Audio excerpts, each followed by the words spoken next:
In the headlines, many dead in Adamawa flash flood tragedy.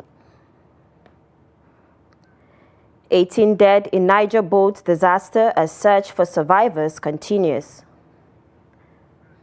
Katsina residents block roads, demand action on banditry. And on the foreign scene, Israel halts daily raids in Gaza amid growing humanitarian pressure. Good evening and welcome to news updates on Trust TV. I am Dorcas Yakubzala.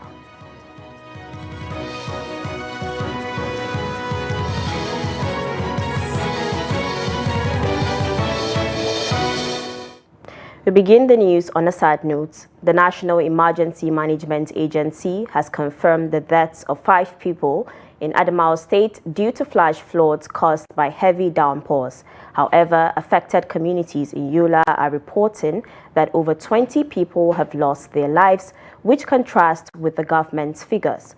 Gibson Sowadigo reports from Yola.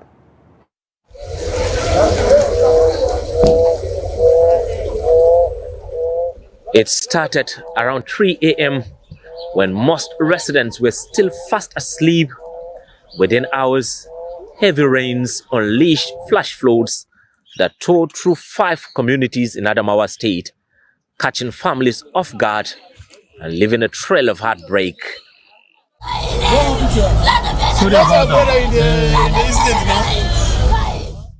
By daybreak, homes had been destroyed, farmlands submerged, and lives lost.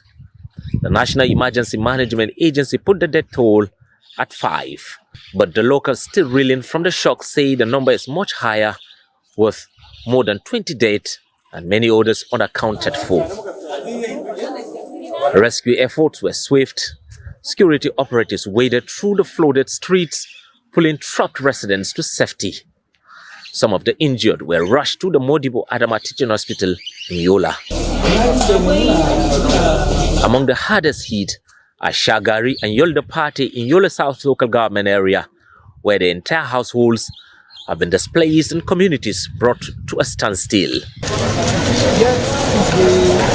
The damage is much because we haven't seen or witnessed this type of flooding before, more especially in the Yola environs. This isn't the first time these communities have witnessed flooding, but residents say this is the most devastating, not just in water levels, but in human tolls. Well, as of today, we have intervened at the hospital to allow the hospital procure some of their medications to give to the victims free of charge.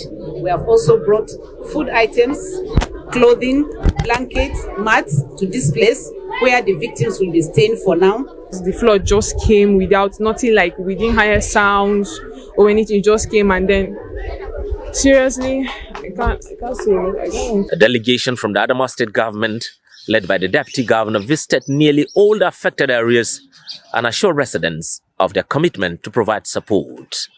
Gibson Soadigo, Trust TV News, Yola.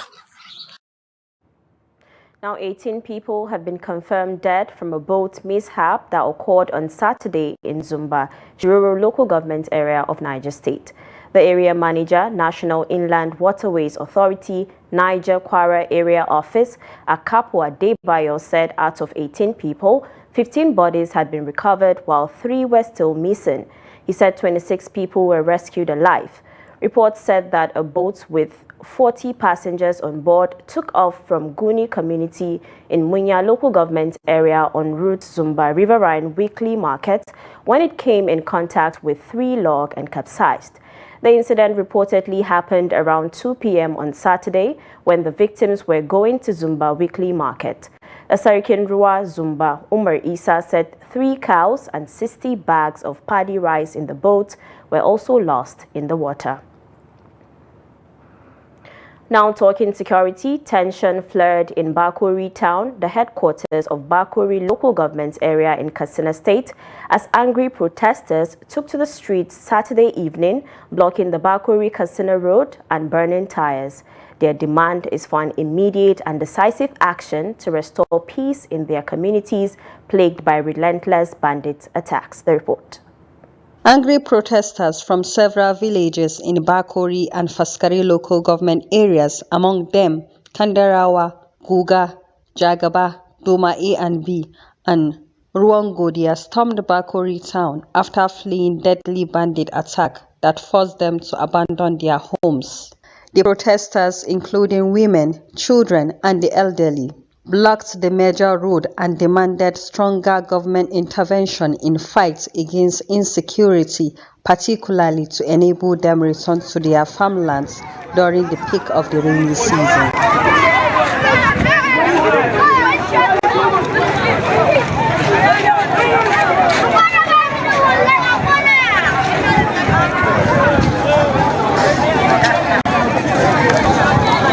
Eyewitnesses says the protesters arrived only with what they could carry, having lost their homes, crops, livestock to the rising waves of the attacks. Many now face the risk of a humanitarian crisis with no shelter, food, or farm access. Some of the protesters who request anonymity due to fear said they feel abandoned and powerless as bandits continue to overrun their communities, even during farming season, their main source of livelihood. We have been crying for government intervention. Our husbands and children are being killed, our crops destroyed, and all our domestic animals taken by bandits. All we want is peace, but the government is not listening. We are tired, vulnerable, and appealing to the Katsina state government to rescue us from the terrorists.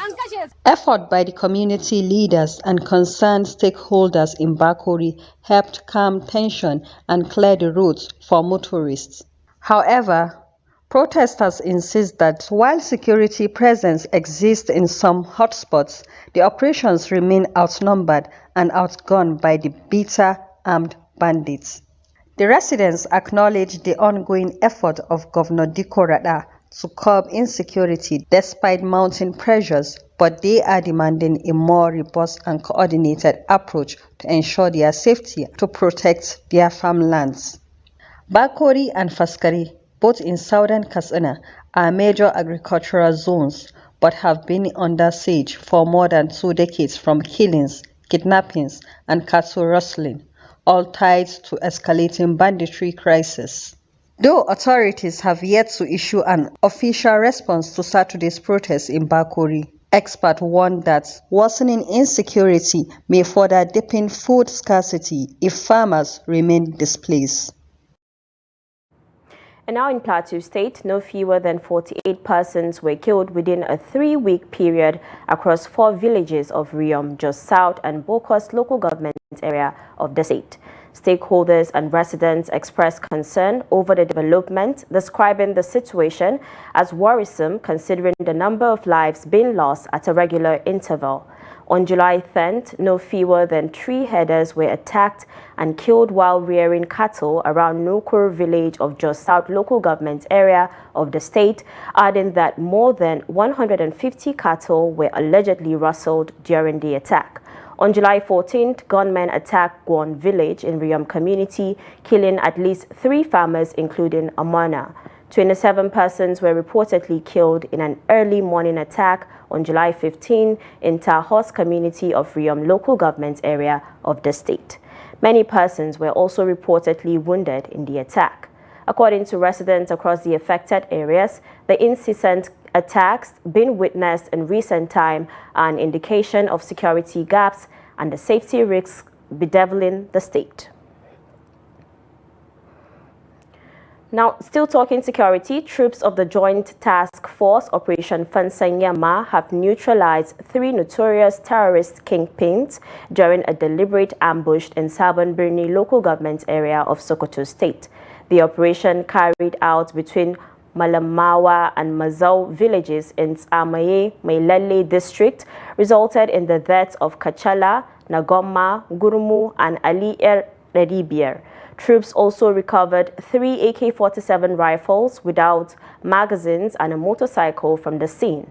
Terrorists were reportedly in the area to collect ransom and illegal levies from residents when they were intercepted.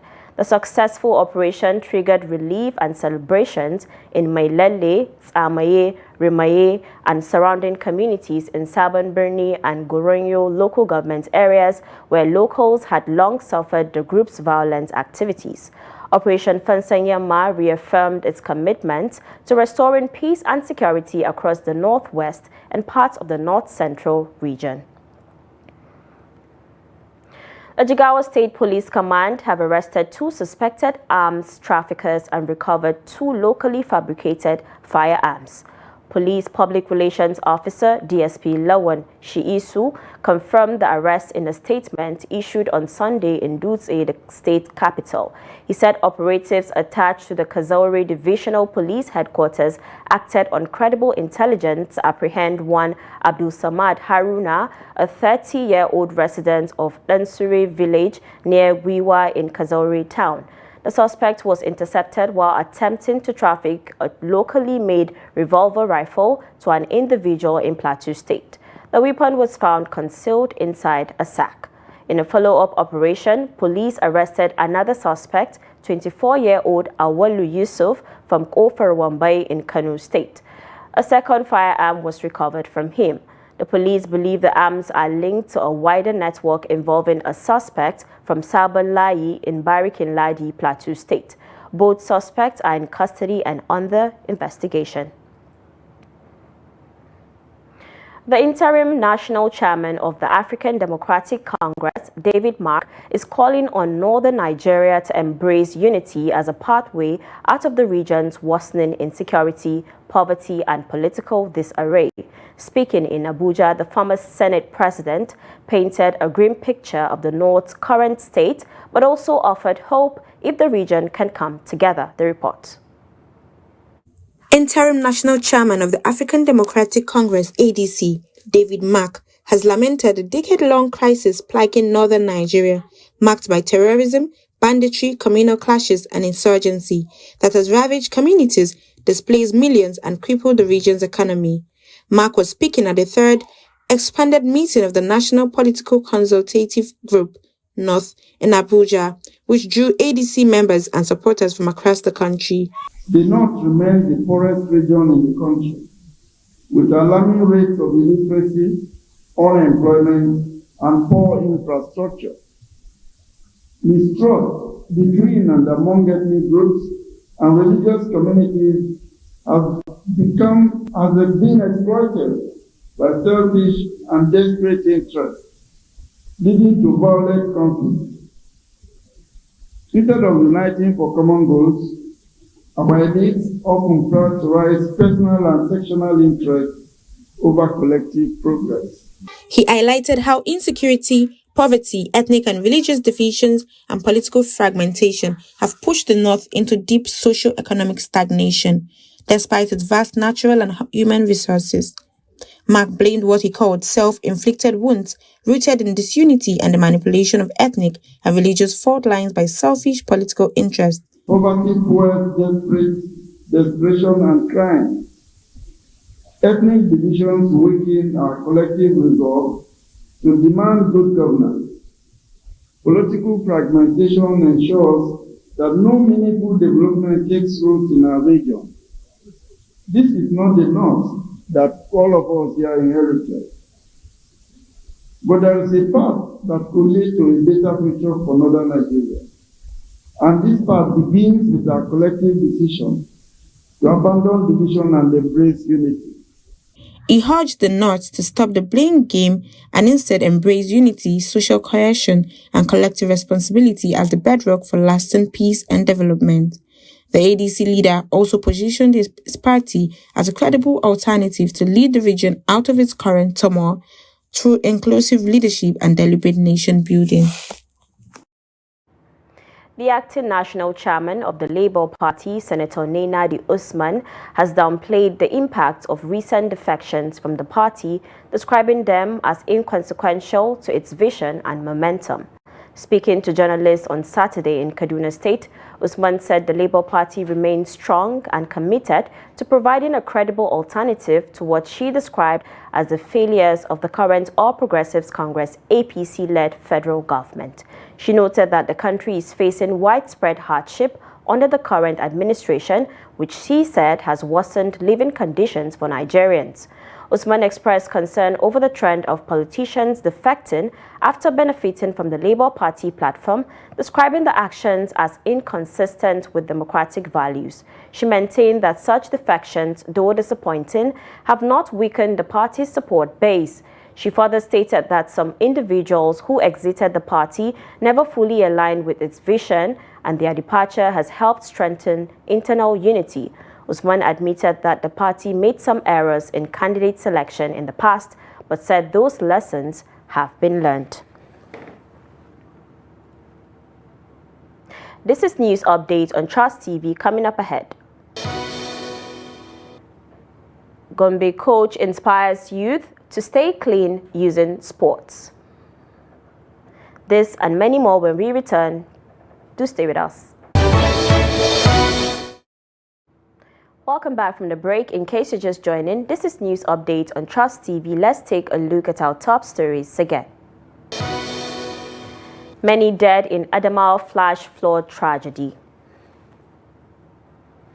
And 18 dead in Niger boat disaster. A search for survivors continues. Now moving on to more stories. In Gombe, a group of young people are finding purpose, discipline and hope through an unlikely sport known as skating. At the heart of this movement is assistant coach Musa Ketu, who is dedicating his time to train dozens of youths with a vision for change. Such training help many stay focused and shun bad influence. Hassan Kuli has more. Skating may not be the most popular sport in northern Nigeria, but in Gombe, it's fast becoming a lifeline for young people. At the city's often training ground, assistant coach Musa Ketu leads a team of over 30 young skaters, most of them students and job seekers. For Musa, this isn't just about sport, it's about solving a social problem. We use skating to empower youth, and when came at once, there are more than 100. Therefore, if they master this skill, they can make a living out of it and stay away from crime or unemployment.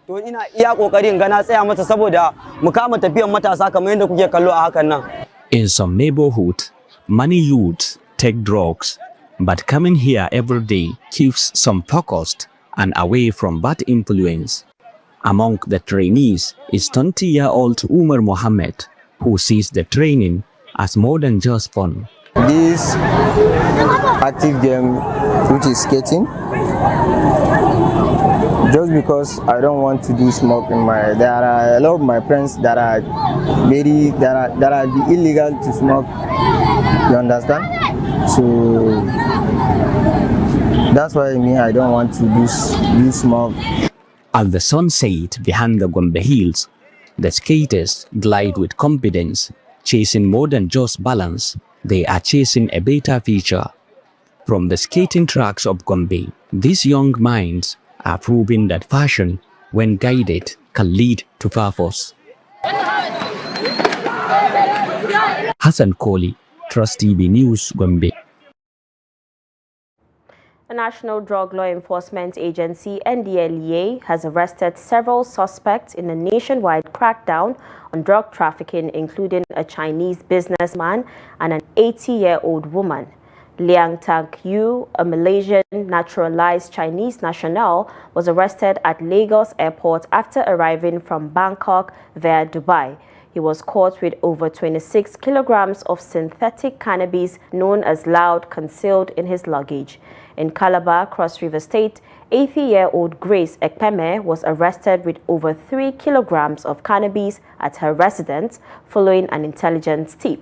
In Lagos, NDLEA intercepted a commercial bus along the Epe-Ajah Expressway.